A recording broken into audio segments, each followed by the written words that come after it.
comment il va mon Julien? Bah écoute, ça va comme un jour de guerre. C'est la fin du monde, ça y est. Hein? T'as un bunker, t'as tout ce qu'il faut? Ouais, je suis dans le Sahara.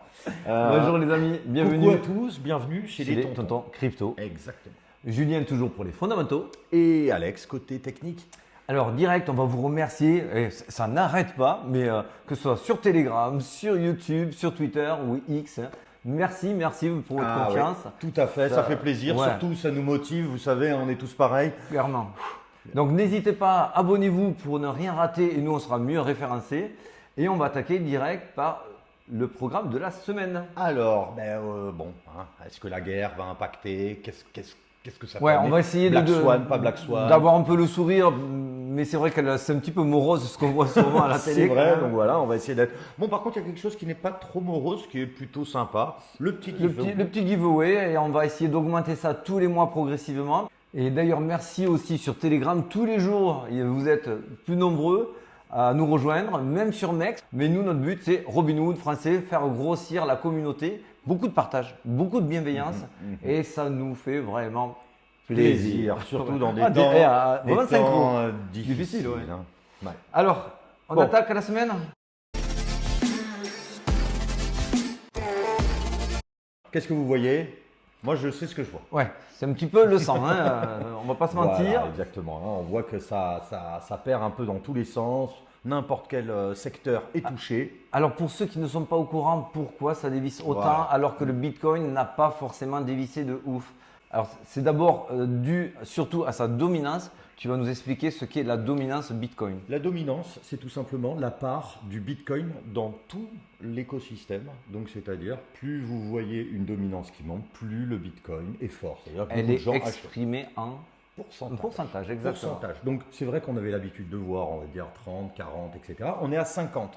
50, ça commence à faire mal si on a des baisses. Et alors, pourquoi? Ça veut dire, grosso modo, si vous avez 100 $ qui arrivent sur la crypto et que la dominance est à 50%, ça veut dire qu'il y a la moitié qui part pour Bitcoin et l'autre moitié qui part pour le reste. Exactement.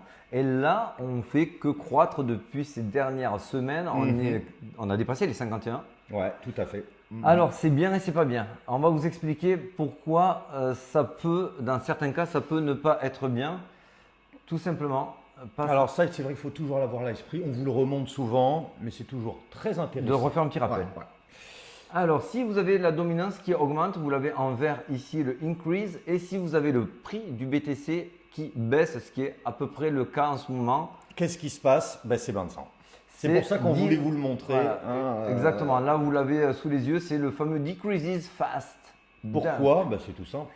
Dominance, donc tout est concentré sur le Bitcoin. Le Bitcoin qui baisse, vous doutez bien qu'il y a de la part restreinte sur les cryptos, baisse encore plus. Encore plus. Donc c'est pour ça qu'effectivement, si la dominance monte, le prix du Bitcoin stabilise ou baisse, ça accélère fort en décrue pour les alts. Donc vraiment vous exposez peu sur les trading en long sur les alts tant qu'on rebascule pas sur une stabilité sur la dominance, voire une baisse et une stabilité, voire une hausse du Bitcoin pour que les alts reprennent des couleurs, parce que sinon, même si vous avez un bon setup, même si le projet est bon, vous pouvez voir mécaniquement votre prix baisser puisqu'il y a une décrue des capitaux. Alors c'est vrai, vous allez me dire, c'est quand même triste, parce que des fois, vous voyez des bons projets, on en a tous. Malheureusement, si Bitcoin dévisse, dominance qui est haute, même le meilleur des tokens. Hasta la vista. Exactement. Bon, on va direct sur le dossier qui fait pas plaisir. Ah voilà, bon. Alors moi j'avoue quand j'ai vu ça, je me suis dit ça y est, on part en Black Swan. Ouais. On a fini de titrer Black Swan d'ailleurs, ou fin du monde. Voilà, Donc c'est vrai qu'on s'est posé la question, malheureusement un Black Swan on ne sait jamais quand ça vient, ça peut venir de différentes façons. Et celle-là en fait partie. Alors d'abord, on est apolitique, on ne va absolument pas faire une question ni de jugement, ni de prise de parti. On ne va pas non plus faire on n'est pas géopolitologue parce que ce n'est pas notre domaine de compétence. Tout à fait. Et notre avis ne vous intéresse pas, même ma meuf, elle s'en bat. Moi aussi. Voilà, bon, ça c'est dit, on a planté le décor. En soi, pourquoi ça nous intéresse? Parce qu'effectivement, ça met quand même un petit peu le bordel sur les marchés économiques. Comment ça va se passer? Est-ce que ça va être pricé? Est-ce que ça peut vraiment amener une contagion? Puisque ça ne va pas se résoudre dans les heures et les jours qui suivent. Est-ce que ce conflit larvé va venir pourrir l'économie? Et est-ce qu'il va y avoir des répercussions sur le Bitcoin? Alors, à l'heure actuelle, ça serait hyper prématuré de vous faire de pronostics. Par contre, là où c'est intéressant de jeter un œil sur ce fameux conflit, c'est si on essaye de voir ce qui s'est passé notamment avec le conflit ukraino-russe. L'invasion qui a eu lieu le 24 février 2022, si on regarde ce qui s'est passé sur les marchés, en fait, ce qu'on se rend compte, et là on vous demande de faire un petit effort de mémoire, c'était quand même très grave également. On parlait de Troisième Guerre mondiale, d'un enlisement, d'une propagation dans les pays aux alentours. Bon voilà, vous rappelez-vous, si vous faites cet effort de mémoire, c'était la chienlit. Si on regarde dans le détail, c'était pas si la chienlit que ça. Donc ça a créé quand même des super opportunités. Vous voyez, ça, c'était le 24 février. Donc la pique, elle était presque amorcée avant le conflit. Elle a été appuyée. Donc bien sûr, il y a eu des opportunistes qui ont appuyé sur le bouton pour faire paniquer les marchés. Ça a créé des opportunités de dingue et derrière, ça a mis un méga pump puisqu'on était passé quand même de 34 à 44 000. 10 000 balles, c'est pas mal. Vite fait comme ça sur… Tranquille, en combien En 3 jours. Voilà, donc moi je suis très méfiant sur ces conflits-là. Il faut être méfiant. Bien sûr, on garde un œil pour savoir si c'est pas un Black Swan. Alors bien sûr, certains vous diront Black Swan, on ne le voit pas venir. C'est vrai. Mais bon, le Covid est un Black Swan, mais il est arrivé à rebours quand même. Donc, oui, tout à fait. Voilà, donc ça ne veut pas dire qu'il ne faut pas avoir un œil là-dessus. Un Black Swan, on rappelle, c'est un événement critique qu'on ne peut pas maîtriser et qui arrive de nulle part. Exactement. Binance qui coule, etc., etc. Et moi, je suis un petit peu même extrême dans ces histoires de Black Swan. Les Black Swan, pour moi, mettent un grand coup de pioche dans un cours, mais n'inversent pas une tendance générale. Je dis bien une tendance générale. On ne parle pas d'une tendance sous 2 jours, semaine. C'est vraiment, par exemple, si vous regardez le Covid, vous avez un gros trou pendant 2-3 mois et la reprise, elle est méga violente. Et en fait, on voit qu'on reprend la hausse qu'on avait laissée juste avant le Covid, le fameux coup de pioche. Et ça repart. Donc voilà, un Black Swan, c'est un frein, c'est pas un renversement de tendance. Bon, là, c'est que mon avis. Donc voilà, donc aujourd'hui, on n'a pas de data qui nous font croire que ça y est, il va y avoir un renversement définitif et profond. Bien sûr, c'est grave. Bien sûr, il peut y avoir des événements, même ce soir, demain, après-demain, qui peuvent venir de nulle part. Bien sûr, une escalade, un enlisement, voilà. Qui font que ça va mener l'économie en berne. Voilà, j'espère qu'on vous a un petit peu éclairé sur le fait de paniquons pas. Voilà. Attendons d'avoir des datas, même si on voit qu'il y a un problème. Moi, je trade ce que je vois et pas ce que je crois. Et aujourd'hui, pour l'instant, je vois que ça va être peut-être un outil pour appuyer, faire croire qu'on va encore s'enfoncer, encore descendre, pour que tout le monde reste bien à l'écart du train au moment où le train va décoller. Moi, c'est mon scénario. Je ne vous encourage pas à me suivre. Je vous le dis régulièrement quand c'est des choses qui sont un petit peu tranchées comme celle-ci. On attaque par l'analyse du Bitcoin? Ah ben c'est parti. Allez.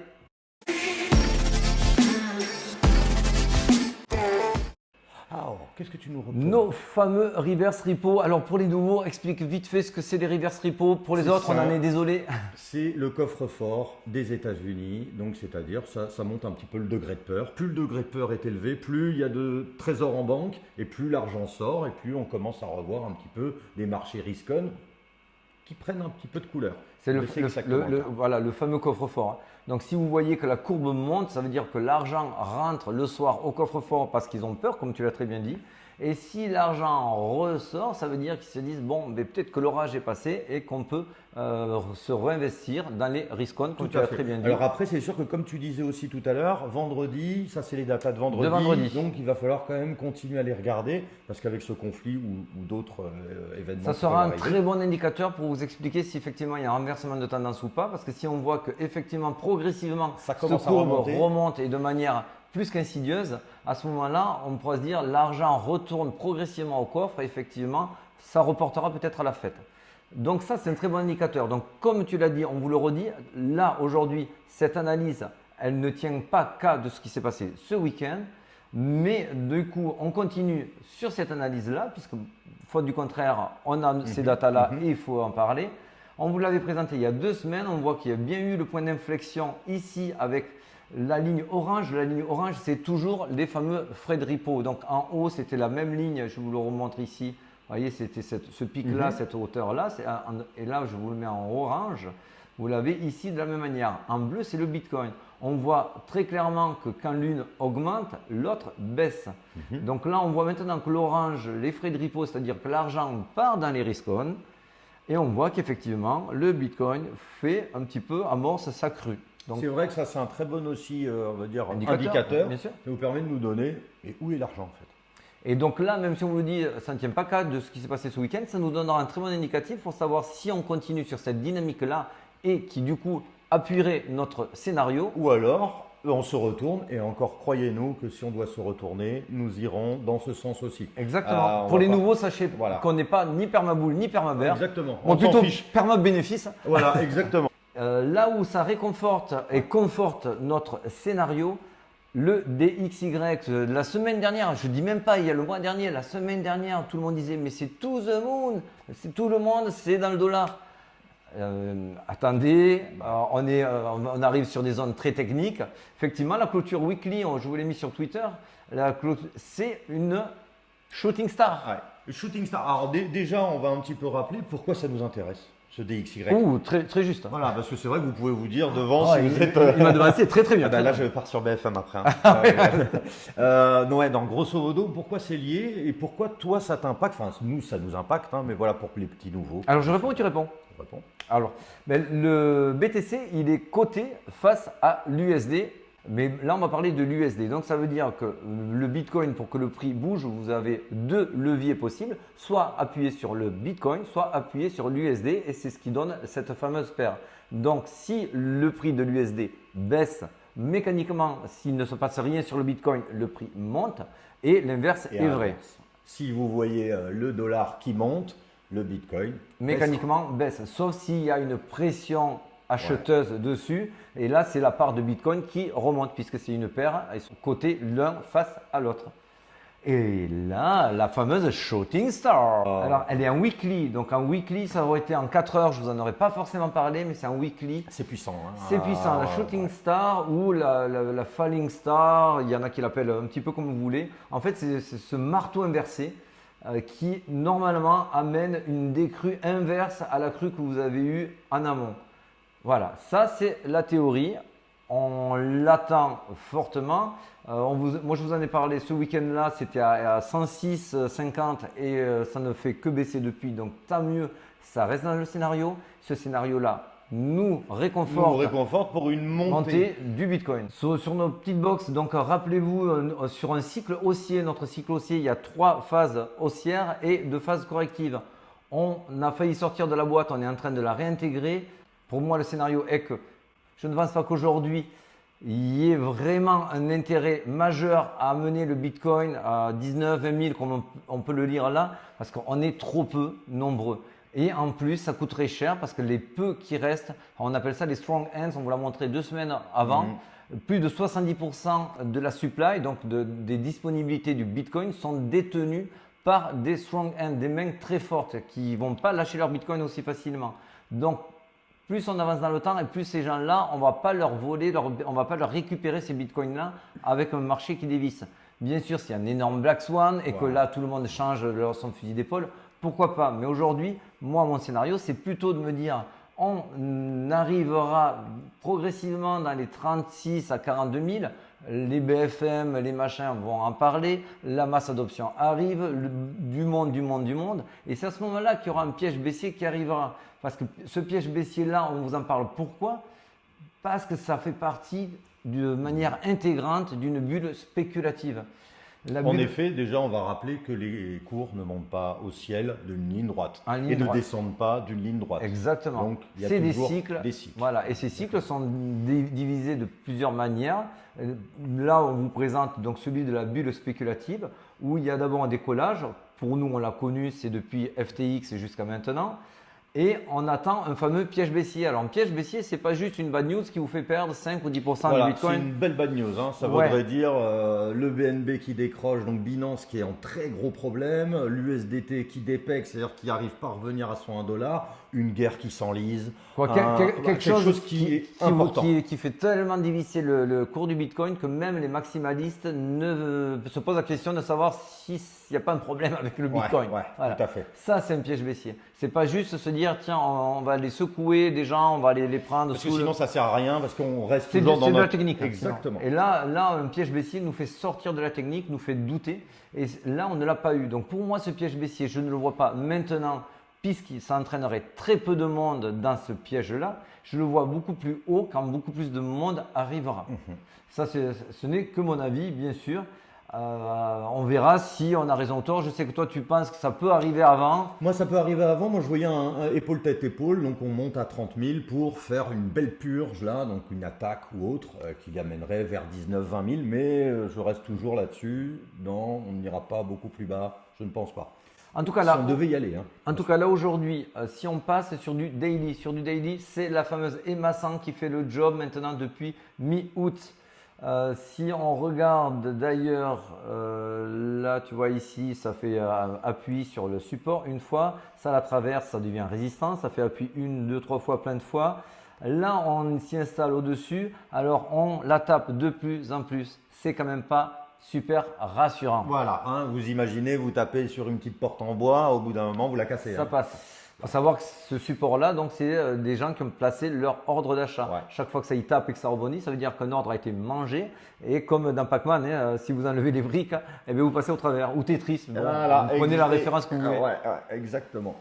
Allez, on enchaîne très vite. Ah oui, ce qu'on voulait vous montrer aussi, c'est effectivement, en revanche, si on casse cette trendline, cette MMA, pour vraiment faire un rebond derrière et s'y installer au-dessous, ça reporte la fête. Ça reporte la fête, mais elle n'est pas décalée ou annulée. Ou annulée. Elle pour est nous, on décalée, est dans on reste dans un range. Voilà, le cycle long terme, moyen terme est haussier. Là, on travaille sur le court terme, moyen terme. Donc, si on se réinstalle sous cette MA 100, oui, on va repartir dans un range entre 25 et 27 en attendant d'avoir des news un peu plus catalysantes pour ressortir et avoir une plus belle embellie. Aujourd'hui, on est encore en train de travailler cette MA 100. Là, on passe quasiment en intraday, donc chaque bougie est… Eh ben, c'est une heure. Exactement.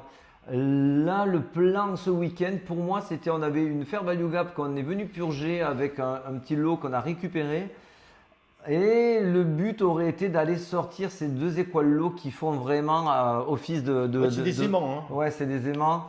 On a du mal à aller les chercher. Il y a vraiment un gros travail qui est fait sur cette fameuse EMA 100. Hein, les 27 300, 27 400 font vraiment support. C'est vrai que moi je serais rassuré si on y allait et qu'on repartait vers le nord. Ça serait un bon plan pour moi. Oui, parce que c'est ce qu'on voulait voir. Hein. C'est vrai que c'est contrariant. Il vaut mieux voir une baisse pour accentuer une hausse par la suite que le contraire. Exactement. Monter tout de suite serait un peu dangereux. Exactement. Donc là, il n'y a pas grand-chose. On ne peut pas vous faire des pronostics en intraday. Bien sûr, on s'est mouillé sur le moyen terme où nous, on voit quand même qu'il va y avoir une sortie haussière. Bien sûr, on va aller chatouiller les 35 et les 40 à terme. Bien sûr. On attend le scénario court terme que ces équal lots soient purgés pour refaire un petit peu de range en dessous et repartir à la hausse. C'est notre plan. Attention, ça ne change rien moi mon scénario si on s'installe encore en dessous et qu'on y travaille ou si on repart à la hausse. Moi j'ai réduit mes expositions, je me suis hedgé sur mon long en mettant un short sur le Bitcoin. Sur l'order flow, on va passer très vite. Bon, là on a vu qu'il y a eu une mèche. Tout à l'heure en discutant, il y a eu un petit short squeeze, voilà. Mais bon bref, rapide. C'est pour nettoyer un petit peu l'order flow, tout ça c'est classique. Et ce qui peut peut-être faire bouger un petit peu les lignes, c'est après-demain. C'est le core CPI, donc l'inflation aux États-Unis, de savoir un petit peu où nous en sommes. Donc c'est jeudi 14h30 à suivre. Alors c'est bien parce qu'on va regarder Truflation. Alors Truflation parce que tu peux un peu l'expliquer, c'est un petit peu amélioré. Alors Truflation a la réputation d'être un petit peu plus collé à la réalité, alors que le taux de la Fed, son inflation rate, est plutôt basé sur des données à eux et il y a bien sûr une influence politique. Il n'y a aucun jugement de valeur, c'est comme ça que ça se passe. Donc là on regarde juste l'écart, il y a quand même un écart, ça s'appelle le spread. Exactement. Et alors, donc, on est à 2,46 pour Truflation et on est à 3,6 à peu près au niveau du consensus. Exactement. Côté Fed. Voilà, côté Fed. Et on voit qu'il y a une convergence qui est en train de s'effectuer. Donc cette convergence-là nous amènerait peut-être à imaginer qu'on aurait peut-être un consensus qui est à 3,6, mais on pourrait peut-être aller chercher un 3,5. L'incidence sur les marchés crypto serait assez faible, plutôt positive que négative, mais somme toute assez faible. Voilà, ça c'était pour le côté fondamental.